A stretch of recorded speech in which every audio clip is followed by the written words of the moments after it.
Hello mga nanay, magandang gabi. Late tayong nagluto ngayon dahil holiday naman, walang mga pasok bukas at marami tayong inayos. So, magluluto tayo ngayon ng beef caldereta. Ito ay sarili kong recipe. Hindi ko siya kinopya, pero kasi sa inulam namin sa Jerry's, nakita ko yung mga ingredients niya, so alam ko naman na meron naman akong kaunting kalman sa pagluluto. So, gagayahin natin ngayon. So, ngayon, umpisahan natin. 1 kilong beef na cut cubes. Ayan na. Ayan na mga nanay. Ayan na siya. Ito na siya. Ayan. Ito na siya. So, 1 kilong beef. Pinalambot ko na siya. Nilagyan ko na siya ng ayan na mga kakapatid. Pinalambot ko na siya. Nilagyan ko siya ng bawang. May bawang na. Ayan na. Malambot na siya. So, ayan. Lakasan natin yung apoy. Dahil malambot na siya, ginisa ko siya ng bawang. Ayan na yung bawang. Lumulutang na yung bawang. Then, ang ilagay ko ngayon ay patis. Lalagyan ko siya muna ng patis. Para yung patis, ma-absorb yung lasa. Ito na guys. Ayan. Kaunting patis lang para hindi na ako maglagay ng asin. Kasi ang patis, siya yung nagpapasarap ng lasa. Para hindi na natin kailangan ng anumang ingredients sa pampaalat. So ngayon, ang gagamitin natin ngayon ay Quick Easy Caldereta Sauce. Noon ang ginagamit ko ay yung tomato sauce talaga, yung tunay na tomato sauce. So, wala tayong tomato sauce, so kumuha ko ng Quick na Easy Caldereta mix. Ito siya guys. So, ito ang i-mix natin ngayon. Ayan. So, ito. Para mas mabilis. Ayan. Ayan. Ayan guys. Alam nyo, sa isang tahanan, sa isang loob ng bahay, para hindi tayo magastusan. Kung marunong naman tayo magluto, kailangan natin kopyahin yung mga nasa recipe natin, nasa YouTube. Pwede naman para maging marunong na tayo. Ayan guys, i-mix ko, haluin ko ng maigi para maihalo ko yung caldereta sauce. Ayan. So, dahil kulang isang sachet, dadagdagan natin ng isang sachet pa. Ayan. Ayan. So guys.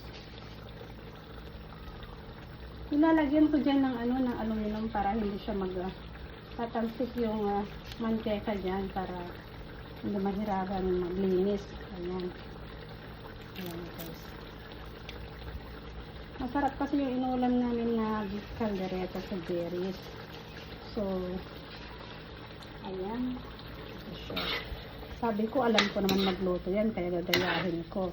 Kaya nasa nasa tiyaga lang pagluto. Ayan na, masarap na yung niya. Ayan na guys, so tingnan nyo na. Ayan na siya. So, dahil kailangan natin maglagay ng mga paminta, meron tayong paminta dito. Siya. So, kailangan kong lagyan. Kaunti lang para ayan. Kasi hindi ako naglalagay ng yung mga bilog na paminta. Kasi hindi na pwede. So, kung kailangan natin, ito lang yung paminta na yun. Ito lang yung paminta.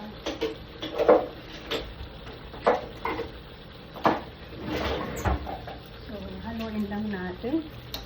Ganyan lang natin. Then, ilagay na natin itong, well, mahirap siyang maluto. Itong, ganito, kadami siya. Yung carrots. Ayan, yung carrots. Cut cubes ang carrots para madali siyang maluto. Then, sabay natin yung patatas. Ito yung patatas, guys. Ito siya. Ayan, yung patatas. Ayan. Ayan. Para magiging masarap yung lasa. Ayan.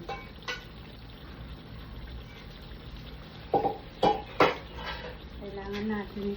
Yung kasi yung last na ano, yung nagpakulo ako kasi kanina.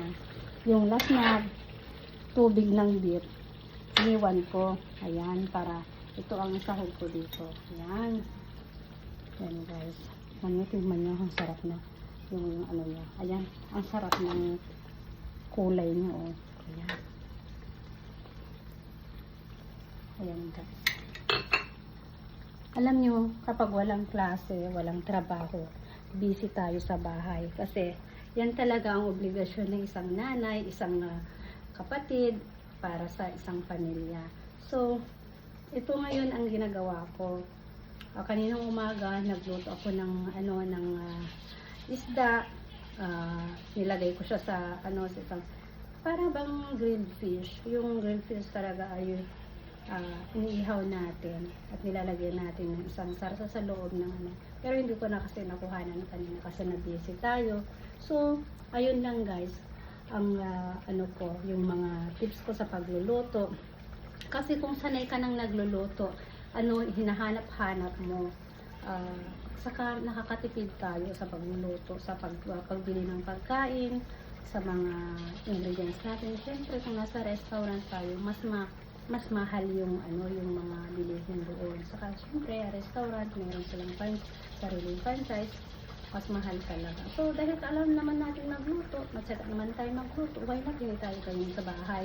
Kasi mas maganda ang homemade na pagkain kaysa sa restaurant. Kasi bawal sa amin yung mantika ng baboy. Kasi nasa-separate namin talaga yun. So, hindi kami talaga gumagamit ng kung na may naglulutong baboy, tinatapon na namin yung mantika ng baboy. So, gumagamit kami talaga ng mga pure mantika. Ang ginagamit namin ay siya, blend na olive oil. Meron siyang halong olive oil na pangluto namin talaga. So, ayun guys lang ang mga tips ko. Tsaga-tsaga lang mga nanay, mga manis, mga ate, mga kuya, mga tatay sa pagluluto. Kasi, alam niyo, sa part ng pagluluto, parang na yun nai-enjoy natin. Kasi, lahat ng mga nanay, pagkakaalam ko, yung nila, yung bahabi talaga na pagluluto, ay, nasa line natin mga nanay. Kasi, dapat natin turuan yung mga anak natin magluto, mga kapatid natin magluto. Siyempre, kung nasa trabaho tayo, naka-ready na yung nila, lalo yung tatay, marami silang magluto. Of course, maraming mga tatay na nagluluto talaga. Kasi, nakikita ko na pag nakikita kong nagluluto sa mga kusina ng mga FB, nakita ko sila ang nagluluto ng mga tatay, mga kusinero sila. Kasi karamihan ang nanay busy sa trabaho, lalo na katulad natin na busy sa trabaho. Hindi na natin magawa yung trabaho ng isang nanay sa loob ng tahanan. Kasi kung busy talaga tayo, of course, maglalaan tayo ng time sa gabi lang, sa hapon, yun ang banding natin. Kaya, of course, sa mga may time na nanay o tatay sa bahay, sila na ang gumagawa. Okay? So, alam nyo guys, ang pagluluto talaga ay talaga kung kung ano ba yung sinasabi ko, katulad nung nasa Italy ako mismong nagluluto ng pagkain ko. Kasi yung madam ko na sinasabi niya sa akin na bakit hindi na lang ako bumili sa labas ng pagkain ko, kasi ako pa kasi ang nagluluto. Pagdating ko sa trabaho, sabi ko gusto kong makatipid kasi ang mahal naman kasi doon. Oo, saka nakakasawa na din yung pagkain doon. Kasi puro pasta, puro may sauce, may mga tomato paste, mga dakus. Ang dakus na ginagamit natin, ginagawa ng mga Italiana, ay yung mga pure nga kamatis na niluluto namin, binuboil namin, tapos pinipreser namin, ginagawa namin ketchup, tomato sauce talaga, pure. Iniimbak nila ng how many years, 2 years, 1 year, sabi nila yun.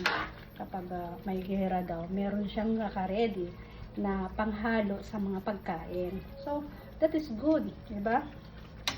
Nag-preserve na talaga para sa mga kung may gera o talagang sila ng food pack para hindi masira kung kailangan nila yun ng pagkain lang nila. Siyempre, sa atin naman, ako naman, hindi ko talaga iniisip yun. Kasi, syempre, mag-isa lang naman ako. Nagsabi ko, magluluto pa ako nasa trabaho na ako. So, hindi ko na ano yung sinasabi ng amo ko. Kasi mga Italiano, matyaga sila. So, sa 8 taon ako nagtrabaho sa Italy. Marami akong natutunan about sa mga sauce, mga pagluluto. Kasi meron kaming ano doon, pizzeria, meron kaming coffee shop sa may-ari ng amo ko. Doon ako nagpa-part-time. Ayan, nakadating na naman tayo sa OFW life. So, kasi naalala ko kasi itong pasta about tomato sauce. Talagang naalala ko talaga sa pagtira ko sa almost so many years na natira ako sa Europe. Para namimiss ko talaga ang buhay ng isang OFW.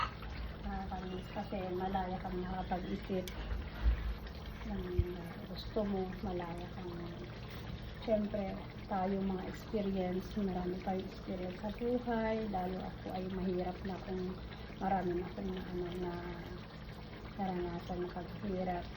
So, ayun lang guys, dahil alam naman natin na hirap-hirap ng buhay, kailangan natin magtipid-tipid kahit meron tayong pambili.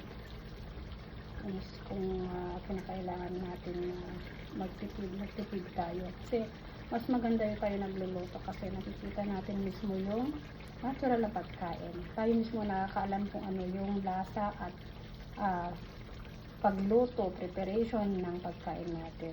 Hindi ko naman sinasabi na madumi yung mga ano kasi mga sinasabi nila na sa pag-preparation ng mga gulay, kailangan ibabad itong carrots kasi marami siyang spray na nakakalason sa katawan natin. Toxic talaga. So, hindi ko naman sinasabi na mga toxic, pero kailangan natin yung preparation ay hugasan maigi yung mga gulay. So guys, pupunta tayo ngayon sa recipe. Ayan na ang kaldereta kong beef. Ayan, 1 kilo lang ito guys. Ayan, 1 kilo. Ayan, ayan, nakikita nyo ang 1 kilo. Ayan, ayan na. Ayan, tutok ko talaga. Ayan, ayan na. So, ibaba ko ng kaunti. Ayan, kita nyo, ayan. Ito, ayan na guys. Ayan. Inadagdagan ko siya ng ayan, kasi mahirapan pa siya maluto yung patatas. Tinitingnan ko siya. Ang sarap na, ayan na. Ang beef caldereta natin guys. So, ang sili naman, itong dahon ng red pepper. Ito yung red talaga na sili natin. Red sili. Ito yung panglas na ilalagay ko. Kasi mabango, di ba? Mabango kapag ilalagay sa ulam. Ayan. Ayan guys, ayan. Ano kasi ito ay binili ko sa grocery. Sa Save More. Itong baka. Pinalambot ko siya ng 1 hour and 30 minutes. Para lumambot siya. Ayan. Ayan na guys, ayan na. Ayan na. Ano natin, beef caldereta. Kukuha ako ng tinidor para tingnan natin kung malambot na. Ilalagay natin yung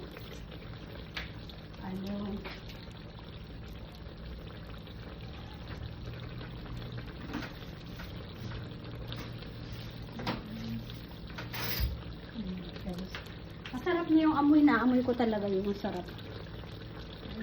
Ay, hindi pa. Yan pa. Hindi pa. Titikman natin kung pwede na. Ayan na guys. At medyo, ay nagka-crack na.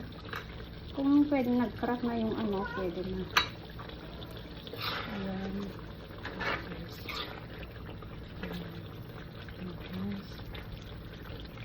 Kasi hindi pwedeng half cook itong natin. Itong patatas. Kasi matigas siya eh.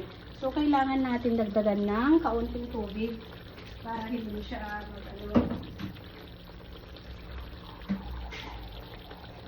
ayan, para hindi siya ayan, kakaunti lang. Ayan siya. Ayan. Then, ihalo natin. Ayan. Para mahaluan yung, ayan na guys, masarap na.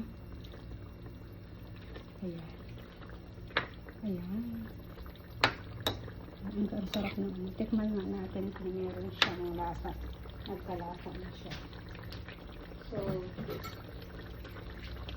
tikman natin. Maglalagay ako dito para tikman ko. Tignan natin kung may lasa na, umaalat o hindi. Ang sarap na yung ano. Masarap na yung amoy. Masarap pa yung lasa. Ayan na guys. Ayan na namin. Aha. Ayan na. Hindi na ako naglagay ng asin. Ang nilagay ko lang dito ay yung ano, yung ba yun? Patis. Ayan.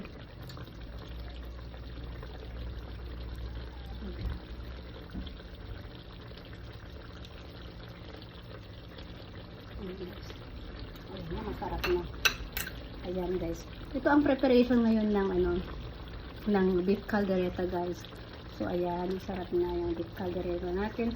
Ito yung dinner natin for today. So salamat guys kung gusto niyo malaman kung paano ang preparation ng pagluto, yung mga hindi pa nakakaalam. Alam ko mga nanay, mga ka-Ilocana, matatalino sila, marunong silang magluto. At alam ko naman na masisipag at mga matatalino ang mga kapwa kong Ilocana. Nagtatagalog tayo kasi may mga followers tayo, hindi sila nakakaintindi ng Ilocana. So salamat guys, stay tuned. Good luck sa atin lahat at happy Friday!